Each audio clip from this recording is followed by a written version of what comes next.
Seorang wanita berusia akhir 20-an mengagumi kamar Sean yang mewah. Sementara Sean sendiri sedang makan sup kaldu udang tak jauh di depan wanita tersebut.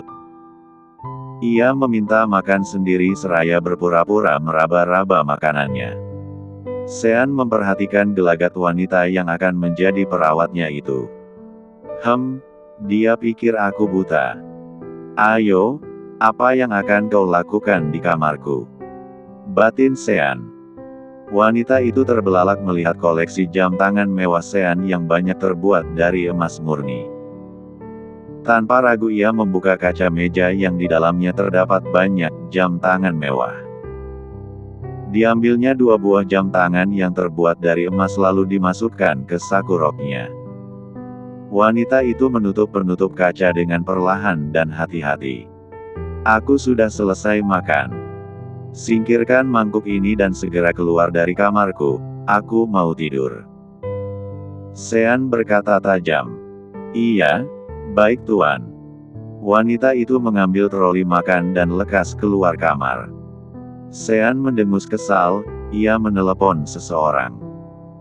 Suzana, pecat perawatku sekarang juga dan geledah saku bajunya, dia mencuri 2 buah jam tangan emasku. Keesokan harinya, seorang gadis muda berusia pertengahan 20 sedang berada di kamar Sean. Gadis muda itu sedang mengeringkan rambut majikannya yang buta. Tak henti gadis itu memandangi wajah Sean dari dekat dengan tatap kekaguman. Setelah mengeringkan rambut, gadis tersebut mengeluarkan ponsel dan diam-diam mengambil foto selfie dirinya dan Sean. Hei, kurang ajar sekali gadis ini. Dia pikir aku buta. Seenaknya mengambil fotoku dan senyum-senyum menggelikan begitu rupa. Sialan. Setelah Sean mengusir halus gadis itu dari kamarnya, segera ia menelepon Suzana. Suzana, pecat perawatku sekarang juga dan sita ponselnya. Hari selanjutnya. Kamu di sini merawat Tuan Sean, dia kaya raya tapi buta. Sean itu pemarah tapi tenang saja, gajimu besar. Bisa untuk biaya berobat ibumu tiap bulan. Bagaimana? Sanggup? Suzana menatap tajam Lani yang duduk takut-takut di depannya. Apa boleh tahu alasannya kenapa banyak perawat yang tidak tahan merawat Tuan Sean? Tanya Lani hati-hati.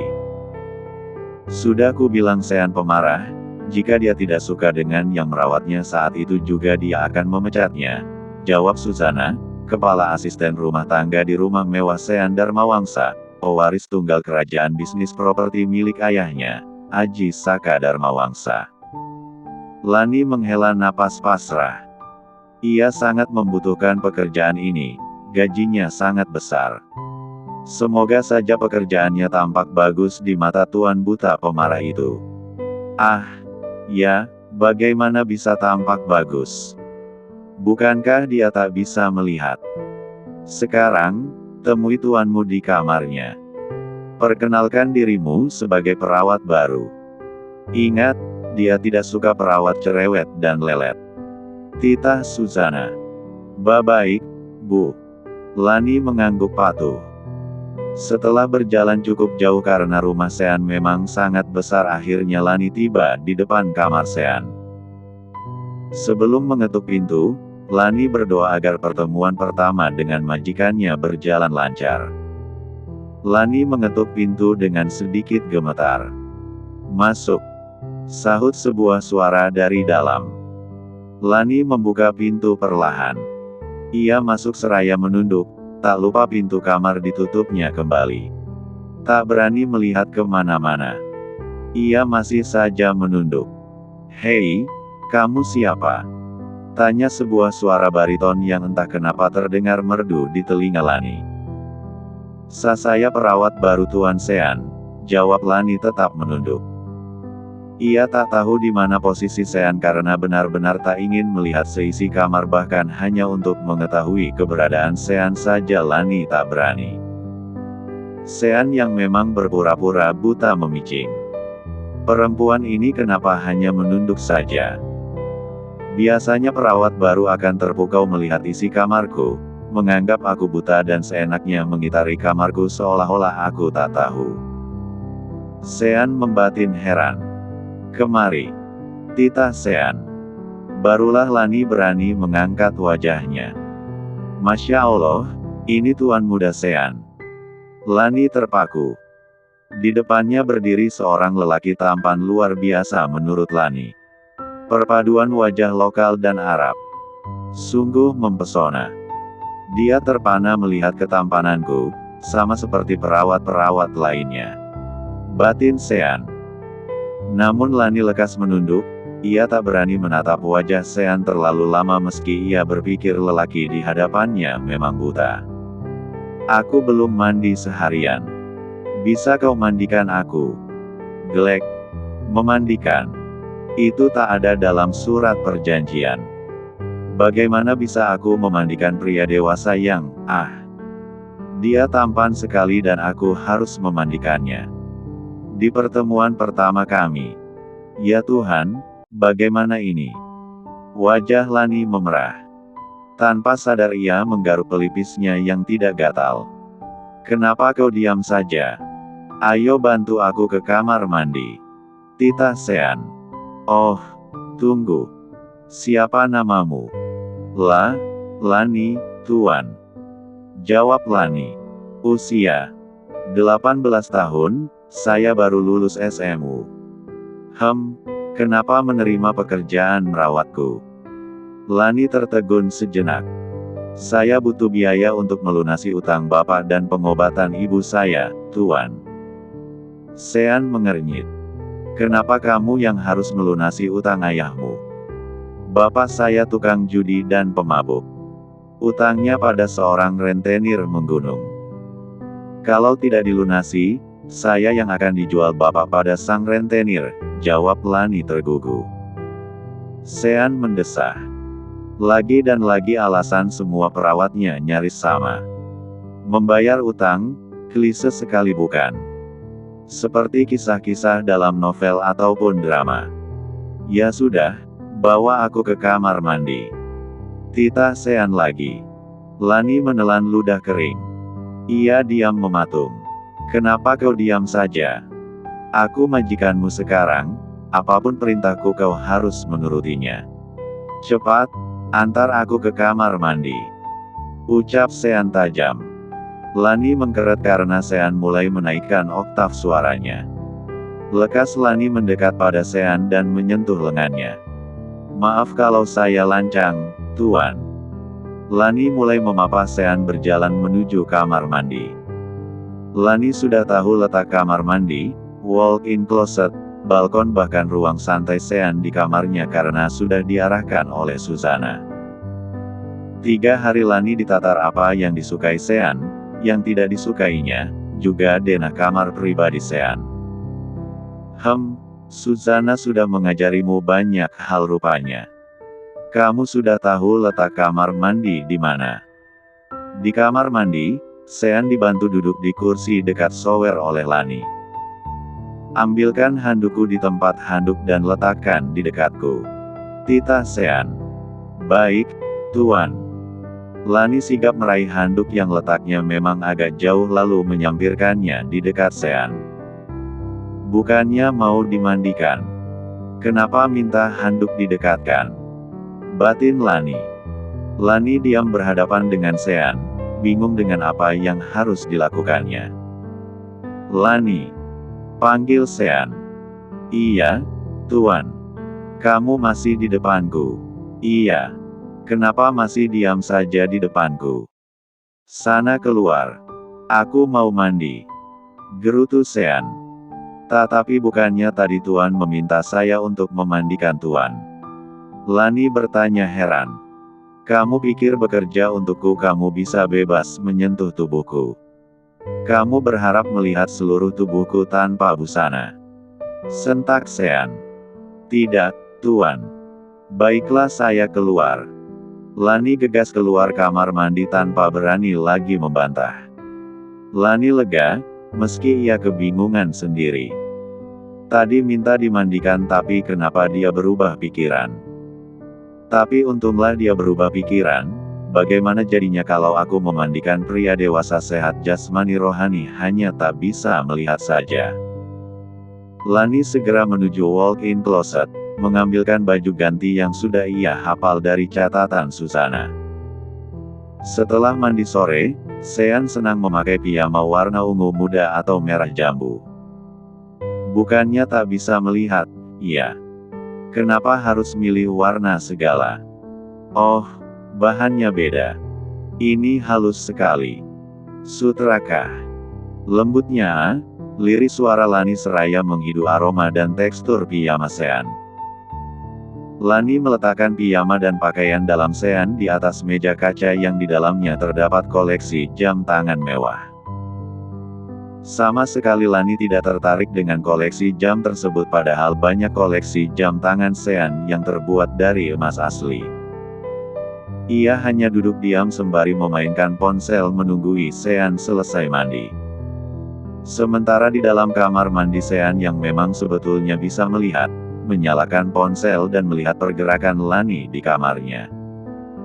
Ada kamera CCTV tersembunyi di berbagai sudut kamar yang tersambung ke ponsel Sean. Gadis ini kenapa tidak tertarik dengan koleksi jam tangan mewahku? Dia juga hanya duduk diam bermain ponsel. Kamarku mewah dan penuh dengan barang mahal, kenapa tak ada kekaguman sama sekali di wajahnya?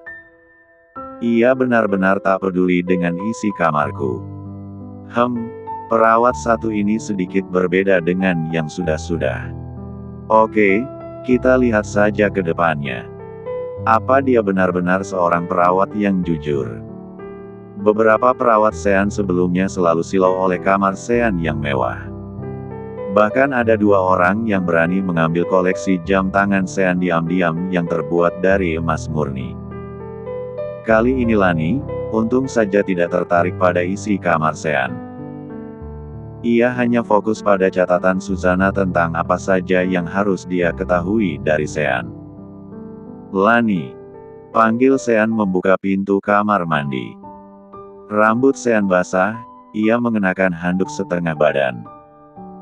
Lani cekatan menghampiri Sean, memapahnya menuju kursi dekat meja persegi beralas kaca yang di dalamnya banyak koleksi jam tangan mewah. Tutup matamu dan balik badan. Titah Sean. Lani menurut, dia menutup kedua wajahnya seraya berbalik. Sean tersenyum merasa lucu melihat kepatuhan Lani. Segera ia memakai celana piyama bawahan. Buka mata dan balik badan. Titah Sean lagi. Bantu aku pakai piyama atasannya. Lani meraih piyama dan segera memakaikannya pada Sean. Harum napas Sean begitu hangat di wajah Lani yang tak berani melihat ke arah wajah Sean. Padahal aku buta, kenapa dia tak berani melihat ke arahku? Perawat yang sebelumnya selalu kurang ajar mengamati wajahku dari dekat. Kenapa gadis ini gugup bukan main? Cukup menyenangkan. Sean tersenyum menatap lekat Lani yang tingginya hanya sebatas dagunya. Sean tak tahu jika degup jantung Lani begitu riuh bertalu. Lani gugup berada dekat dengan seorang lelaki tampan di hadapannya. Lani tahu Sean buta tapi tetap saja gugup karena ini pertama kalinya Lani berada dalam jarak yang sangat dekat dengan lelaki setengah telanjang. Badannya kekar, perutnya mirip roti sobek kesukaannya, bentuknya kotak-kotak. Tubuhnya harum dan aroma napasnya sungguh segar. Lani nyaris limbung dibuatnya. Kenapa tanganmu gemetar? Tanya Sean saat Lani mulai mengancingkan piyama satu persatu. Saya belum makan, Tuan. Jawab Lani asal. Sean sungguh ingin terbahak. Sudah jelas Lani gugup di depannya. Lani tertegun. Kenapa Tuan tahu saya gemetar? Getaran jemari tanganmu terasa di dada dan perutku, rasanya geli. Sahut Sean. Lani menunduk dan mundur karena sudah selesai memakaikan piyama. Sekarang keringkan rambutku pakai hair dryer, setelah itu kita makan. Kamu menyuapiku tentu saja. Sean berdiri berpura-pura mencari Lani. Lani membimbing Sean menuju cermin rias. Selama mengeringkan rambut, Lani hanya sesekali melihat wajah tuannya itu di cermin. Itu pun hanya untuk melihat rambut Sean sudah tampak kering sempurna atau belum. Benar-benar gadis ini sungguh gugup berada dekat denganku. Aku suka, ya aku suka karena dia santun, tidak kurang ajar meski dia berpikir aku buta. Sean membatin. Sean pun meminta makan malam di kamar berdua Lani. Ia masih asyik melihat kegugupan Lani di depannya. Lani pun menyuapi Sean, bahkan meminta izin memisahkan duri ikan gurame goreng kesukaan Sean. Telaten sekali Lani memisahkan duri ikan. Karena Lani terbiasa menyuapi ibunya yang sakit-sakitan, jadi saat menyuapi Sean juga Lani merasa santai dan biasa. Hanya kadang gugup saat harus melihat wajah Sean yang sungguh aduhai bagi Lani. Benar-benar aduhai. Gadis ini fokus menyuapiku. Telaten sekali dia memisahkan duri ikan. Lagi-lagi Sean membatin. Saat Sean sudah selesai makan dan Lani hendak menyeka bibir Sean, Lani tampak ragu. Ini tisu, Tuan. Untuk menyeka bibir Tuan. Kamu berani menyuruhku?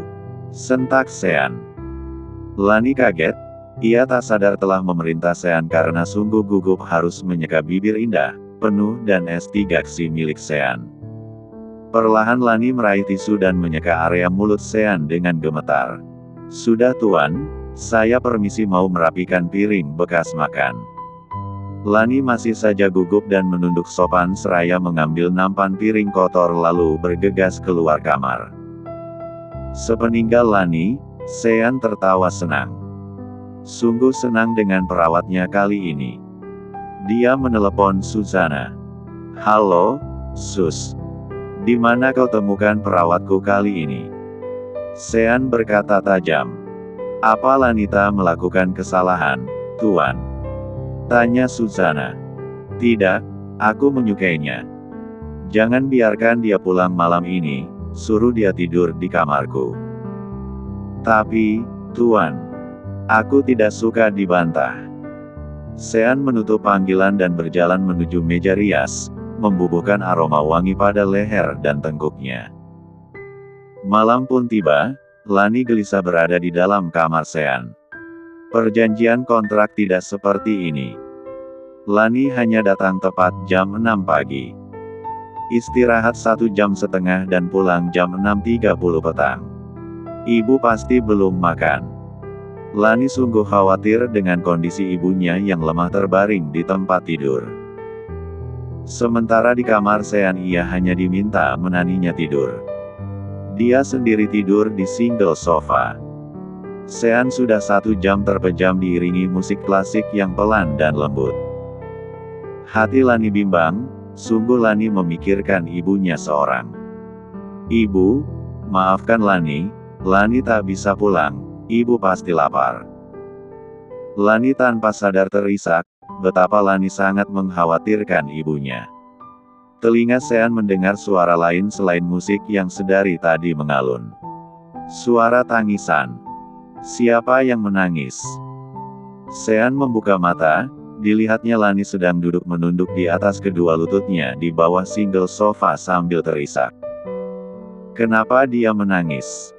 Sean menghentikan musik dengan remote. Lani tersadar karena musik berhenti, ia menoleh ke arah Sean. Sean lekas berpura-pura tak melihat Lani. Kamu mengganggu kesenanganku. Sentak Sean. Lani tiba-tiba menjura hormat. Maaf, Tuan. Kenapa menangis? Tanya Sean tak suka. Kenapa Tuan memintaku menginap? Tidak ada dalam perjanjian, sahut Lani berani. Ia benar-benar mencemaskan ibunya. Kamu berani menentangku. Tolong izinkan saya pulang, Tuan. Ibuku tak ada yang mengurus. Beliau sangat lemah dan hanya mengandalkan tenagaku saja, mohon Lani seraya menggosok-gosokkan kedua telapak tangannya. Ayahmu. Sean mengernyit. Ayah sudah tak menganggap ibuku ada, Tuan.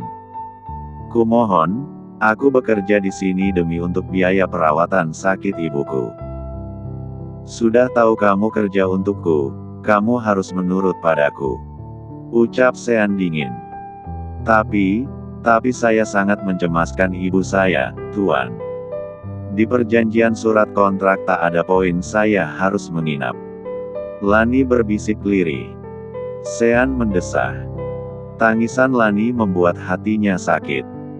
Sean kehilangan ibunya saat ia masih bersekolah di sekolah dasar. Sean tahu bagaimana rasanya kehilangan. Karena merasa kasihan, Sean menghubungi Susana dengan tombol panggilan cepat. Sus, siapkan mobil dan makanan untuk mengantar Nona Lanita pulang. Perawatku yang satu ini sangat manja sekali. Entah apa maunya, malam-malam merengek mengganggu kesenanganku saja. Setelah semua siap, segera ke kamarku. Titah Sean tegas. Sementara Lani hanya melongo tak mengerti dengan perintah Sean pada bawahannya. Tak berselang lama Susana masuk ke kamar Sean. Semua sudah siap, Tuan. Lanita Azalea, malam ini kamu kuizinkan pulang. Tapi besok pagi aku tak mau melihatmu terlambat satu detik pun. Ancam Sean. Lanita tergugu, ia membungkuk berkali-kali dan berterima kasih. Sean menepiskan tangan ke udara agar Lani dan Susana segera pergi dari kamarnya. Susana merasa heran dengan keistimewaan Lanita yang mendapatkan pengantaran pulang malam ini. Apa yang kamu lakukan di kamar Tuan Sean tadi? Tanya Susana menjejeri langkah Lani. Menangis, jawab Lani lugu. Menangis, ujar Susana heran. Kenapa hanya dengan menangis gadis ini bisa meluluhkan hati Tuan Sean? Dia tidak suka perempuan cengeng. Tapi, kamu menangis kenapa? Ingat ibu, sakit asam lambungnya sudah kronis, tidak boleh tidak makan. Ibuku hanya bisa terbaring lemah tak berdaya di tempat tidur. Lani menjawab sembari kebingungan dengan banyak makanan yang dibawa masuk ke mobil yang hendak dinaikinya. Makanan ini untuk dibawa kemana? Tanya Lani pada Susana. Ke rumahmu. Lani melongo. Sebanyak ini. Ya, kamu bilang ibumu sakit, harus makan. Tapi ini banyak sekali, Bu. Silakan segera naik, bukankah kamu sudah telat kasih ibumu makan? Pak Rashid, tolong cepat antarkan Nona Lani pulang, ibunya sedang menunggu. Ucap Susana pada Lani dan juga Rashid, salah satu sopir keluarga Dharma Wangsa. Di dalam mobil meski keheranan dengan banyak makanan, Lani tetap bersyukur Sean memberinya izin pulang. Perjalanan menuju rumah Lani sangat singkat karena Rashid mengemudikan mobil dengan kecepatan penuh. Bapak Lani yang sedang ongkang-ongkang kaki dengan botol minuman yang berserakan di atas meja antusias melihat banyak makanan yang dibawa Lani dan Rashid. Wah, kamu dapat makanan dari mana? Kamu kerja di mana, Lani? Karta segera membuka beberapa bungkusan makanan tanpa menghiraukan keberadaan Rashid. Pak Rashid, maaf sudah merepotkan. Tolong sampaikan terima kasih saya pada Tuan Sean, ucap Lani sopan pada Rashid. Rashid tersenyum dan mengangguk sopan serta segera pamit pulang. Lani segera menuju kamar Parmiah. Ibunya tergolek lemah dengan wajah pucat. Ya Tuhan, Ibu. Maaf aku telat. Sebentar aku siapkan makan untuk Ibu. Lani mencium pipi Parmiah. Cekatan Lani keluar kamar, memilah makanan yang aman dikonsumsi Parmiah. Tak ia pedulikan Karta yang rakus mengambil banyak makanan. Segera Lani kembali ke kamar dan menyuapi Parmiah. Terima kasih, Nak. Maaf ibu membuatmu pontang-panting antara menjaga ibu dan kerja. Ini hari pertamamu, kamu lembur, iya? Tanya Parmiah lemah. Tapi wajahnya sudah tampak segar setelah Lani memberinya minum dan makan. Ia lembur dadakan, ini hari pertama Lani kerja, jadi mau tak mau harus patuh disuruh lembur. Maafkan Lani ya, Bu. Sahut Lani. Iya, Nak. Tak apa-apa. Kerja yang jujur, ya. Patuhi semua perintah atasan. Parmiah tersenyum lega karena Lani cepat mendapatkan pekerjaan. Lani mengangguk lalu merapikan anak rambut di dahi Parmiah. Aku mau merebus air buat seka badan ibu. Sebentar, ya. Parmiah mengangguk. Lani keluar kamar. Heh, Lani. Kau ada uang? Tanya Karta dengan bersender di punggung kursi seraya mengelus perutnya yang kekenyangan. Aku baru kerja sehari, gimana aku dapat uang? Jawab Lani tanpa menoleh pada Karta. Kamu kerja bulanan yang gajiannya sebulan sekali. Ya, jawab Lani singkat. Hah, percuma kerja model begitu. Kerja saja di pub, tiap hari bisa dapat duit. Usul Karta. Pub. Lani menoleh. Iya, pub. Diskotik. Kerja apa di sana? Lani bergidik. Kerja enak tapi duitnya gede, tiap hari kamu bisa dapat duit gede. Kamu bisa bawa ibumu ke rumah sakit, percuma di rumah juga bikin hawa pengap dengan suara batuknya. Kamarnya juga bau. Dengus Karta. Ayah. Lebih menusuk aroma mulut ayah yang bau minuman haram. Bisa-bisanya ayah berkata seperti itu pada ibu. Ibu Parmiah itu istri ayah. Tapi sekarang kondisinya lemah, tak ada guna. Tak bisa bikin aku puas di ranjang. Tak becus juga dia cari uang. Astagfirullah, ayah. Nyebut, iya. Heh, kamu mau kerja di pub? Kerjanya hanya bersenang-senang, menemani tamu karaoke. Kalau kamu mau di-booking keluar pub, bayaranmu bisa lebih mahal. Keke Karta enteng. Ayah, aku Lani, anakmu. Tega ayah bicara begitu sama Lani. Ayah ikhlas Lani kerja seperti itu. Lani mulai emosi. Aku muak sengsara, muak hidup miskin. Kalau punya anak yang bisa aku pekerjakan dengan bayaran mahal, kenapa tidak? Karta terbahak seraya menenggak sisa minuman keras dalam botol. Lani mengelus dada dan ingin menangis sejadi-jadinya. Tapi ia tahan. Lani harus tetap tegar dan kuat demi ibunya. Segera Lani mencampur air yang sudah matang dengan air dingin lalu membawanya ke kamar Parmiah. Disekanya dengan penuh kasih sayang tubuh Parmiah. Maafkan ibu, Nak. Ibu tak bisa menjaga dan melindungimu dari bapakmu, lirih suara Parmiah. Lani tersenyum lembut pada Parmiah. Ibu jangan memikirkan apapun selain berdoa untuk kesembuhan ibu. Biarkan saja bapak mengoceh, aku tak pernah ambil pusing. Aku hanya memikirkan ibu. Lani menenangkan ibunya dengan senyum tegar.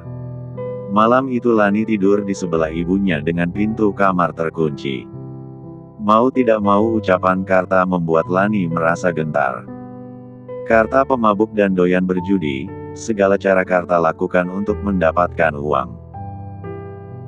Sebetulnya Lani gelisah, ia nyaris susah tidur tapi karena diingatnya ucapan Sean jika esok hari dirinya tidak boleh terlambat satu detik pun di rumah Sean, Lani memaksa untuk tidur seraya membaca kalam-kalam Allah SWT. Agar ia lekas terlelap. Keesokan harinya, setelah Lani menunaikan salat subuh di kamar Parmiah, didengarnya Karta menerima seorang tamu. Teman-teman ayah memang tak pernah tahu waktu kalau berkunjung. Kadang malam kadang subuh. Batin Lani tanpa rasa curiga. Lani, cepatlah mandi. Teriak Karta.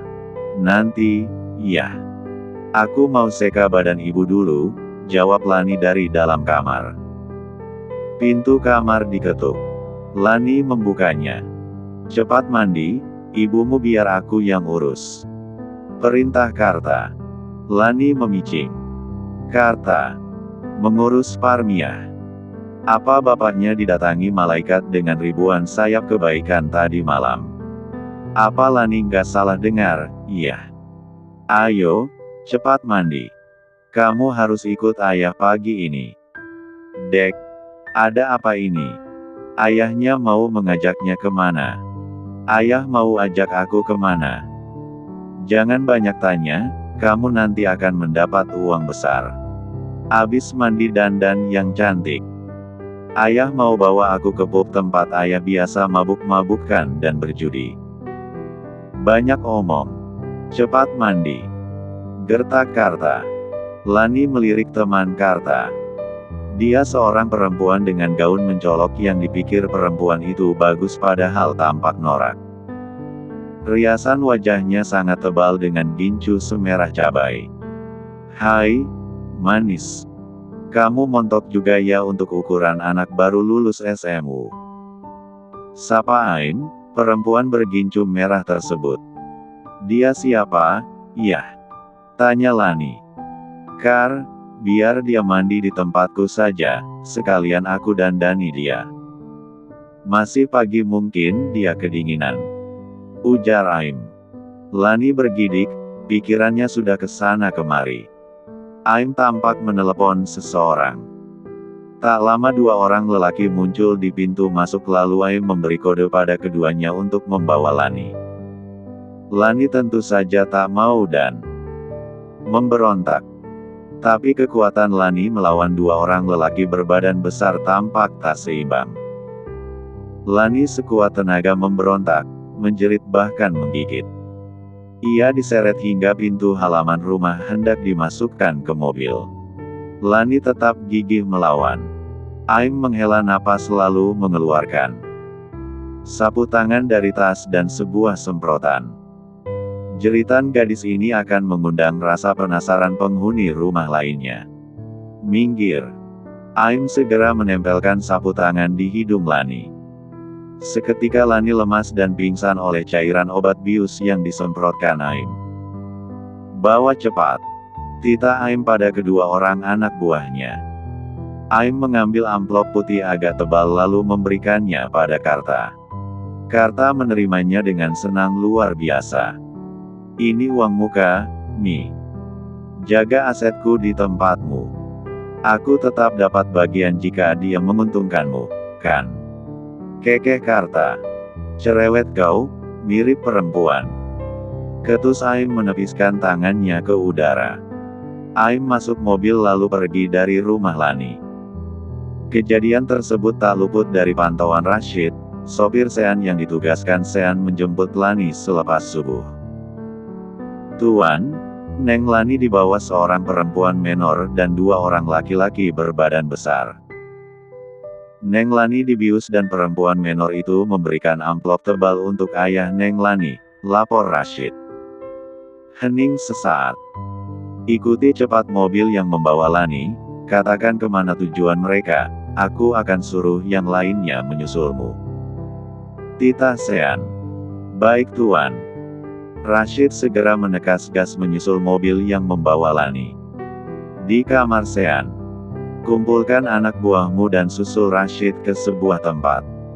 Lakukan segala cara membawa Lanita Azalea ke rumahku. Oh, suruh anak buahmu yang lainnya ke rumah Lanita, bawa ibunya ke rumah sakit dan tempatkan di ruang VIP sekarang juga. Minta beberapa suster merawatnya dengan baik. Titah Sean tegas. Susana yang berdiri di depan Sean melongo. Demi apa Sean bersikap berlebihan pada Lani? Apa yang sudah dilakukan Lani hingga Sean begitu peduli padahal baru sehari bekerja? Susana, kau masih di sini? Tanya Sean. Iya, Tuan.